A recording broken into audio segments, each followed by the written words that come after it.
যে 1971 সালে যে আমি বিজয় দেখিনি, আমি মনে করি আজকে শেষ চূড়ান্ত বিজয়টি আমি দেখতে পারলাম। আজকে আমি 1971 সালে স্বাধীনতা দেখিনি বা শেষ সুযোগ হয়নি আমার, কিন্তু আজকে দেখলাম বাংলাদেশে প্রায় 15 থেকে 14 কোটি মানুষ এখানে গণভবনের সামনে, এবং আমি আজকে আমার সৌভাগ্য হয়েছে গণভবনে যাওয়ার জন্য। তা আমি ছাত্র আন্দোলনের মাধ্যমে হয়তো আজকে আমি গণভবন যেতে পারলাম এবং দেখলাম যে 1971 সালে যে আমি বিজয় দেখিনি, আমি মনে করি আজকে শেষ চূড়ান্ত বিজয়টি আমি দেখতে পারলাম। এবং মানুষের ভোটের অধিকার, ভাতের অধিকার, যে গণতন্ত্র ছিল না, আজকে আমি মনে করি তার পূর্ণ একটা আমরা ছাত্র আন্দোলনের মাধ্যমে, এবং আমি মনে করি যেসব শহীদ ভাইরা আজকের এই উৎসব দেখতে পারলো না, আমি তাদের প্রতি কৃতজ্ঞতা প্রকাশ করতেছি। বাংলাদেশে যে পরিস্থিতি চলছে তাতে বাংলাদেশের অর্থনীতি পুরোপুরি ডুবে যাচ্ছে। বাংলাদেশ হতে চলেছে দ্বিতীয় শ্রীলঙ্কা। আন্তর্জাতিক অর্থনীতিতে আরও চাপে পড়তে যাচ্ছে বাংলাদেশ খেয়েছে রেমিটেন্সে বড় ধাক্কা। কোটা সংস্কার আন্দোলনের জেরে জোর ধাক্কা বাংলাদেশের অর্থনীতিতে। রেমিটেন্স পুরোপুরি শাটডাউন হয়ে গিয়েছে। অবকাঠামোগত যা ক্ষতি হয়েছে তা পূরণ করতে কমপক্ষে 1 বছর সময় লাগবে, এটা বাংলাদেশের অনেক গণমাধ্যম বলছে। বাংলাদেশে যা ক্ষতি হয়েছে সেগুলোর পরিমাণ শুনলে আপনি অবাক হবেন। এখনো পর্যন্ত আন্দোলনের সহিংসতায় বাংলাদেশে ক্ষয়ক্ষতির পরিমাণ 45,000 কোটি টাকা, কেউ বা বলছেন 50,000 কোটি টাকা, আবার কোনো অর্থনীতিবিদ বলছেন 80,000 কোটি টাকা। আপনারা এখন বুঝতে পারছেন কোটা আন্দোলনের জোর কত বড় ছিল। বিগত কয়েক বছর ধরে বাংলাদেশের অর্থনীতিতে যা চলছে তা সবার সামনে পরিষ্কার। একের পর এক ধাক্কা খাচ্ছে বাংলাদেশের অর্থনীতি। কখনো বা রিজার্ভ সংকট, কখনো বা মুদ্রাস্ফীতিতে দেশটার মানুষের প্রাণ ওষ্ঠাগত। এরই মাঝে কোটা বিরোধী আন্দোলন বলতে পারেন একটি বড়সড় ধাক্কা। বাংলাদেশের অনেক অর্থনীতিবিদ বাংলাদেশের ইকোনমি নিয়ে অনেক চিন্তায় রয়েছেন। এমন 5টি পয়েন্ট রয়েছে যেগুলো বাংলাদেশের অর্থনীতিতে সরাসরি প্রভাব ফেলছে। এর মধ্যে রয়েছে রেমিটেন্স পাঠানো বন্ধ, বিপদে পোশাক শিল্প, আস্থা হারাচ্ছে ক্রেতারা, আন্দোলনের সমর্থনে প্রবাসীদের বড় পদক্ষেপ, ক্ষতি হচ্ছে বাংলাদেশের সাধারণ মানুষের। বাংলাদেশ জুড়ে নতুন আতঙ্ক চলছে। তো শেষ পয়েন্ট থেকে শুরু করছে। বাংলাদেশ জুড়ে নতুন আতঙ্ক চলছে। দেশে বিশৃঙ্খলা দেখলেই নেট বন্ধ। বর্তমানে বিশৃঙ্খলা দেখলে ইন্টারনেটকে বন্ধ করে রাখার পেছনে পক্ষে বিপক্ষে অনেক যুক্তি আছে, কিন্তু সমস্যা তো হয়, আর সমস্যা হলে সেটির প্রভাব পড়বে এটিও নিশ্চিত। একবার চিন্তা করুন, বাংলাদেশের 7 দিন ইন্টারনেট বন্ধ ছিল। সর্বশেষ জুন মাসে প্রবাসী বাংলাদেশিরা দেশে রেমিটেন্স পাঠিয়েছিল $254 কোটি 16 লক্ষ।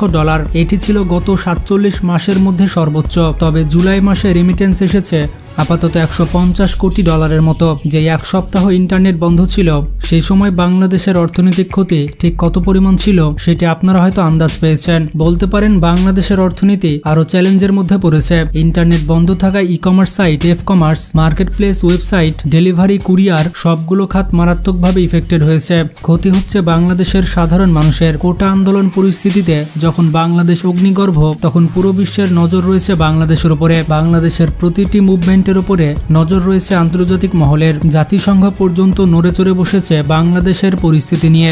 জায়গায় জায়গায় ব্লক রেড নিয়ে নতুন করে প্রশ্নের মুখে পড়েছে সরকার। প্রথম আলো রিপোর্ট বলছে এলাকা ভাগ করে ব্লক রেড চলছে। তাছাড়া কোনো বিপজ্জনক সিচুয়েশন দেখলেই সরকার সাধারণ ছুটি ঘোষণা করছে। তবে বাংলাদেশের আর্থিক ক্ষতি সম্পর্কে কি বলছে এই দেশের গণমাধ্যম, চলুন দেখে আসি। আর একটি কথা হচ্ছে, এত যে ক্ষতি হলো এটি কার ক্ষতি হলো? এই ক্ষতি কিন্তু কোনো রাজনৈতিক দলের হয়নি। এই ক্ষতিটা হয়েছে বাংলাদেশের জনগণের। ক্ষতি হয়েছে এই দেশের 17 কোটি মানুষের। বিভিন্ন রিপোর্টে বলা হচ্ছে এই আন্দোলনের পর বিভিন্ন দেশ নাকি এবার বাংলাদেশে বিনিয়োগ করতেও ভয় পাচ্ছে। বিদেশি ইনভেস্টররা নাকি বলছেন বাংলাদেশ আর সুরক্ষিত নয়। বাংলাদেশ থেকে মুখ ফেরাচ্ছে বহু বিদেশি ইনভেস্টর। এই কথাগুলোই দেখা যাচ্ছে বাংলাদেশের বিভিন্ন গণমাধ্যমে। একবার চিন্তা ভাবনা করুন, এই একটা আন্দোলনের কারণে বাংলাদেশ ঠিক কতটা আর্থিক সমস্যার মুখে পড়েছে। এখন বাংলাদেশের যাই ক্ষতি হবে এটি হবে সাধারণ মানুষের ক্ষতি। প্রাণহানি যা হয়েছে সেটা তো দেশের একটা মারাত্মক ক্ষতি বটেই, পাশাপাশি যে সহিংসতা বাংলাদেশ দেখছে তার প্রভাবও কিন্তু নানাভাবে দেখা যাবে। এবার সাধারণ মানুষ এক একজন হিংস্র হয়ে উঠেছে, এমনকি থানাতে গিয়ে পুলিশদের পিটিয়ে হত্যা করেছে। এই ক্ষতিগুলো পূরণ করতে হয়তো বাংলাদেশের কয়েক বছর সময় লেগে যেতে পারে। আন্দোলনের সমর্থনে প্রবাসীদের বড় পদক্ষেপ। বাংলাদেশের লক্ষ লক্ষ মানুষ বহু দেশে হাড় ভাঙা পরিশ্রম করেন। তারা যেমন নিজের পরিবারের কথা চিন্তা করেন, তেমনি তাদের ভূমিকা দেশ গঠনে ও অর্থনীতিতে। দেশের অর্থনীতিতে প্রত্যক্ষভাবে জড়িয়ে গেছে বলে মনে করছেন অর্থনীতিবিদরা। তারা তাদের উপার্জিত অর্থ বাংলাদেশে পাঠায় ব্যাংকের মাধ্যমে। এখান থেকে বাংলাদেশের রিজার্ভ বাড়ে, সাধারণ মানুষের চাহিদা মেটে, জিনিসের দাম স্বাভাবিক রাখতে সাহায্য করে।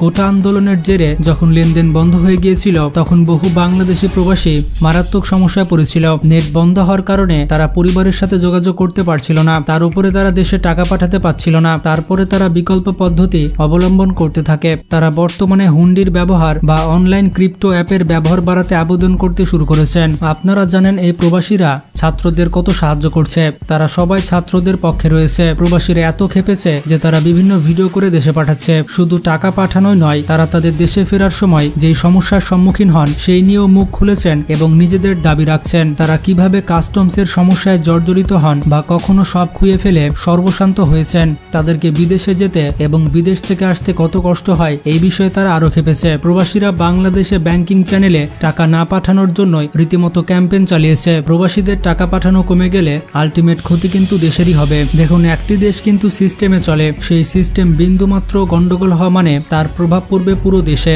বিশেষ করে দেশটির অর্থনীতিতে। এই কারণে হয়তো বাংলাদেশের অর্থনীতিবিদরা বড়সড় ক্ষতির আশঙ্কা করছেন। বিশেষ করে প্রবাসী আয় তাদেরকে সত্যি ভাবিয়ে তুলেছে।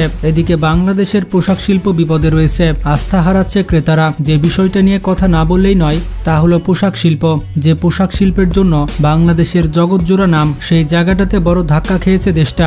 বাংলাদেশের সব থেকে বড় রপ্তানি খাত হচ্ছে পোশাক শিল্প, আর এই খাত থেকে সব থেকে বেশি রপ্তানি আয় হয়। পরিস্থিতি যদি দ্রুত স্বাভাবিক না হয় তাহলে কিন্তু বিদেশি ক্রেতারা রপ্তানি বাজার বদলে ফেলতে পারেন। সংশ্লিষ্ট মহল বলছে ইতিমধ্যেই নাকি বহু বিদেশি ক্রেতারা তাদের বিকল্প অপশন খুঁজতে শুরু করে দিয়েছেন। যে সমস্ত ক্রেতা বাংলাদেশ ছেড়ে পাকিস্তান, শ্রীলঙ্কা কিংবা ভিয়েতনাম চলে গেছে তাদেরকে ফিরিয়ে আনতে বেশ কিছু সময় লাগবে। এতে করে প্রচুর কাঠখড় পোড়াতে হবে। এই সময় এখন একটাই উপায়, বাণিজ্য, পররাষ্ট্র আর অর্থ মন্ত্রণালয়কে সমন্বিতভাবে উদ্যোগ নিতে হবে। না হলে আগামীতে এই পোশাক খাত আরও বিপদে পড়বে। বর্তমানে এটি শুধুমাত্র কোটা আন্দোলন নেই, এটি এখন দেশ বাঁচানোর পরিস্থিতি হয়ে গিয়েছে। বাংলাদেশের সব থেকে বড় ক্ষতি হবে রেমিটেন্সে বড় ধাক্কা। প্রবাসীরা যদি রেমিটেন্স পাঠানো সম্পূর্ণ বন্ধ করে দেয় তখন বাংলাদেশের অবস্থা একেবারে করুণ হবে। বাংলাদেশের অর্থনীতিতে রেমিটেন্স জাতীয় আয় বৃদ্ধি, কর্মসংস্থান সৃষ্টি, মূলধন গঠন, জীবনযাত্রার মান উন্নয়ন, গ্রামীণ অর্থনীতি শক্তিশালীকরণ সহ আরো সব ধরনের কাজ করে। রেমিটেন্স বা বৈদেশিক মুদ্রার হার বৃদ্ধি পেলে তা দ্বারা বাংলাদেশের মতো উন্নয়নশীল দেশের সহজে দারিদ্রতা দূরকরণ এবং জীবনযাত্রার মান উন্নয়ন করতে সাহায্য করে। এক কথায় রেমিটেন্স হচ্ছে মধুর ভান্ডার, আর এই মধুর ভান্ডারে আঘাত লেগেছে। কথায় আছে ঝড়ের পরে বোঝা যায় আসল ক্ষতির পরিমাণ। এখন বাংলাদেশের পরিস্থিতি স্বাভাবিক হলে বোঝা যাবে বাংলাদেশের অ্যাকচুয়াল কত ক্ষতি হয়েছে। আমরা কেউ চাই না বাংলাদেশের অবস্থা শ্রীলঙ্কার মতো হোক, তো সবাই বাংলাদেশের জন্য দোয়া করবেন। ভিডিওটি ভালো লাগলে বন্ধুদের সাথে শেয়ার করতে পারেন। আর নতুন দর্শকের কাছে অনুরোধ থাকবে চ্যানেলটি সাবস্ক্রাইব করার। ভালো থাকবে, নিজের খেয়াল রাখবেন, টেক কেয়ার।